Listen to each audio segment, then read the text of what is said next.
নগাঁও জিলা আয়ুক্তৰ কাৰ্যালয়ৰ সমীপত বিশ্ব হিন্দু পৰিষদ নগাঁও জিলা সমিতিৰ বিক্ষোভ প্ৰদৰ্শন কাৰ্যসূচী। কোনো কাৰণ নাই, গতিকে মই বিশেষকৈ বহলাই আপোনালোকক নুবুজালেও হ'ব। আজিকালি মিডিয়া যুগ। পশ্চিমবংগত হোৱা হিংসা আৰু ৰাজ্য চৰকাৰৰ অক্ৰমণ্যতাৰ বাবে ৰাষ্ট্ৰব্যাপী বিক্ষোভ প্ৰদৰ্শন কাৰ্যসূচীৰ আয়োজন কৰা হয়। উক্ত কাৰ্যসূচীত ৰাষ্ট্ৰপতি শাসন বিচাৰি জিলা আয়ুক্তৰ জৰিয়তে ৰাষ্ট্ৰপতিলৈ স্মাৰক পত্ৰ প্ৰেৰণ কৰে বিশ্ব হিন্দু পৰিষদৰ বিষয়ববীয়াই। উক্ত বিক্ষোভ কাৰ্যসূচীত বিশ্ব হিন্দু পৰিষদ নগাঁও জিলা বিষয়ববীয়াসকলৰ লগতে মাতৃ সমাজ আৰু যুৱ সমাজ উপস্থিত থাকে। আমি জনাই আছো এনিটাইম 24 দৰ্শকক নগাঁও জিলা আয়ুক্ত কাৰ্যালয়ৰ সমীপত বিশ্ব হিন্দু পৰিষদ নগাঁও জিলা সমিতিৰ বিক্ষোভ প্ৰদৰ্শন কাৰ্যসূচী।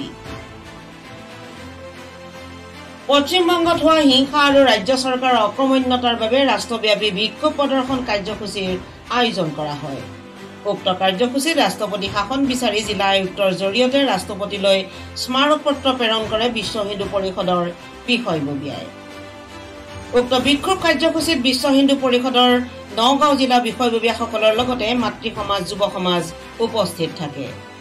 Violence has spread from Murshidabad to whole Bengal area. Murshidabad of সকলোতে হৈ গ'ল। Now it will no longer remain confined to the Bengal. শেহতীয়াভাৱে পশ্চিমবংগত সনাতনী হিন্দুৰ ওপৰত যি অত্যাচাৰ, লুণ্ঠন, হত্যা, ধৰ্ষণ, বিভিন্ন ধৰণৰ কাম চলি আছে।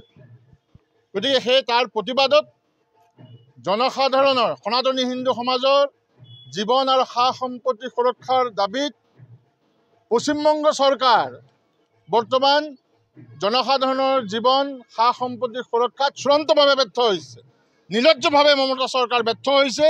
গতিকে আজি বিশ্ব হিন্দু পৰিষদৰ নেতৃত্বত ভাৰতবৰ্ষৰ সমূহ জিলাৰ পৰা জিলা আয়ুক্ত মহোদয়ৰ জৰিয়তে ভাৰতৰ মহামহিম ৰাষ্ট্ৰপতি মহোদয়লৈ স্মাৰক পত্ৰ প্ৰেৰণ কৰা হৈছে। নগাঁও জিলা বিশ্ব হিন্দু পৰিষদৰ নেতৃত্বত সনাতনী হিন্দু সমাজে জিলা আয়ুক্ত মহোদয়ৰ জৰিয়তে ভাৰতৰ ৰাষ্ট্ৰপতি মহোদয়লৈ পশ্চিমবংগত অতি শীঘ্ৰে ৰাষ্ট্ৰপতি শাসন প্ৰৱৰ্তন কৰাৰ দাবীত স্মাৰক পত্ৰ প্ৰেৰণ কৰা হয়। আপোনালোকে জানি সুখী হ'ব, আজি নগাঁও জিলাত আমি যি প্ৰতীকী ৰূপত আমি কাৰ্যসূচী আৰম্ভ কৰিছোঁ, তাত মাতৃ সমাজ, যুৱ সমাজ আৰু জ্যেষ্ঠসকলৰ অংশগ্ৰহণেৰে এইটো প্ৰতীয়মান হৈছে যে আমি সনাতনী হিন্দু সমাজ সজাগ, সচেতন আৰু শক্তিশালী। নগাঁৱৰ পৰা নিতুল দাসৰ ৰিপৰ্ট, এনিটাইম 24।